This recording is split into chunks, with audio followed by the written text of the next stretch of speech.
रूस के पास जो ये ट्रायंगुलर ड्रोन है ये असल में ज़ाला लैंसेट ड्रोन है और इसको ज़ाला और क्लाशनिकोव दोनों तरह की, रूस के पास अपना खुद का बनाया हुआ जो है वो क्लाशनिकोव और ज़ाला दोनों बनाते हैं। ये ट्रायंगुलर ड्रोन है, इनको तिकोन ड्रोन बहुत बोलचाल की भाषा में बोल दिया जाता है। रूस में बना हुआ, उसकी खासियत क्या है? यूक्रेन के पास जो बैरेक्टार है उसकी खासियत क्या है?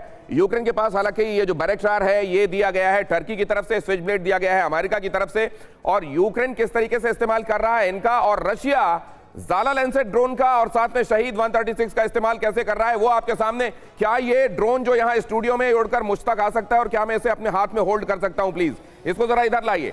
और ये बताने के लिए भी है कि देखिए ये radio control, remote control drone जो है ये कितनी आसानी से इसको मनूवर किया जा सकता है। देखिए इसमें कैमरा लगा हुआ है, जहां इसमें कैमरा लगा हुआ है वहीं पर उसके आसपास एम्युनिशन फिट कर दिए जाते हैं, इसको उड़ा दिया जाता है और इसीलिए इसको लॉइटरिंग म्यूनिशन कहा जाता है। ये मंडराता हुआ बारूद एक तरीके से रहता है और फिर जाकर टारगेट पर ट्रैक कर देता है। कुछ ही देर में इसके टाइप्स पर और कैसे इसको इस्तेमाल किया जा रहा है उसको हम डिस्कस कर सकते हैं। इसको जरा लाइए, मेरे पास लाइए, अगर आप इसको आप मेरे पास ला सकते हैं, एकदम करीब लाइए, इस ड्रोन को मेरे एकदम करीब लाइए।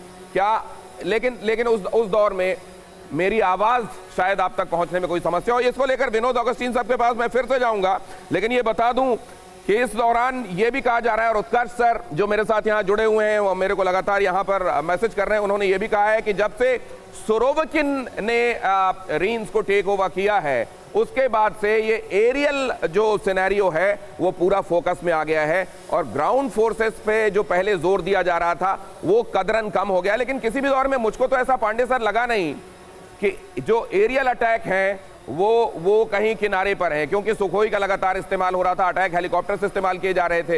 ये जरूर है कि अब जो मुख्य जोर है रूस की तरफ से अब वो ड्रोन पर है। अगर आपको ध्यान हो 24 फरवरी में जब ये शुरू हुआ सिलसिला वार प्रतिवार का, तो पहले वो एयर एलिमेंट ही एक्टिव था और पहले के 3 दिनों में पूरी तरह से उनके जो एयर डिफेंस सिस्टम से उनको सप्रेस किया रशियन फोर्सेस ने। लेकिन धीरे धीरे वर्ल्ड वॉर 3 की संभावना को देखते हुए इन्होंने अपने एयर रिसोर्सेज को प्रिजर्व करने का जो मिशन चलाया और धीरे धीरे फिर वो ग्राउंड अटैक में आ गए, जो कन्वेंशनल वॉरफेयर में आ गए। तो अब जरूरी था कि अगर निर्णायक दौर में पहुंचाना है तो एयर एलिमेंट को आप नकार नहीं सकते। आज के दिन में कोई भी युद्ध कहीं होता है तो आप विदाउट एयर सपोर्ट आप युद्ध जारी नहीं रख सकते। तो इस बात को उन्होंने दिल्ली से बाद में रियलाइज किया।